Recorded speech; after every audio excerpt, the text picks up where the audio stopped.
Navarre, Florida, located right on the Gulf of Mexico in between Pensacola and Fort Walton Beach, Florida, is located at the southernmost portion of the county. It's a small but growing beach community, very peaceful, humid, and as much as 30-40 years ago, Highway 399, which travels east to west through the city, was actually a dirt road. So in the last 30-40 years, this place has dramatically grown. Guy Wyman was a colonel in the U.S. Army during World War I. He also helped in the construction of the Pensacola Bay Bridge and Eglin Air Force Base. This corresponds with the heavy presence of military personnel in this area, as it's not only surrounded by militarized areas, but was founded by this Army colonel. Navarre was named after a province in Spain. It was given this name by Noël, a French nurse that the founder of Navarre, Guy Wyman, brought back with him.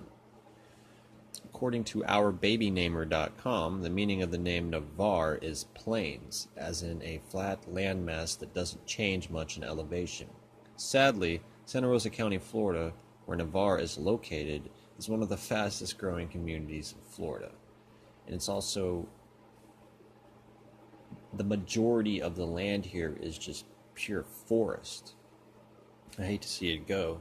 Navarre was first explored back in 1693. It was first settled in 1850, and it was founded as a city only back in 1925. That's hard to believe, right? As far as being a city goes, it's only almost 100 years old.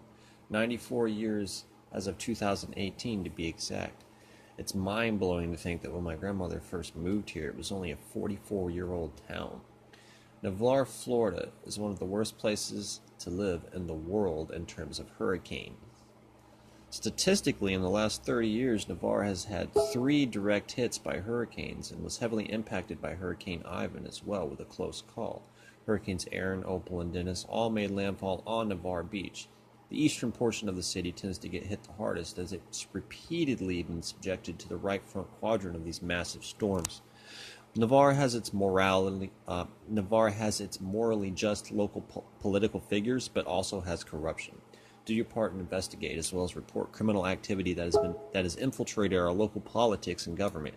You can report immoral and illegal behavior perpetrated by the police to the Department of Homeland Security, the Department of Justice, and the FBI. I know from experience that they will do something about it. So don't sit back and be abused by the police anymore.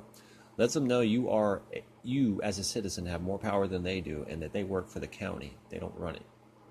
Here's some climate data from Navarre, Florida from 1981 through 2010. The highest recorded temperature in Navarre, Florida was a whopping 106 degrees Fahrenheit.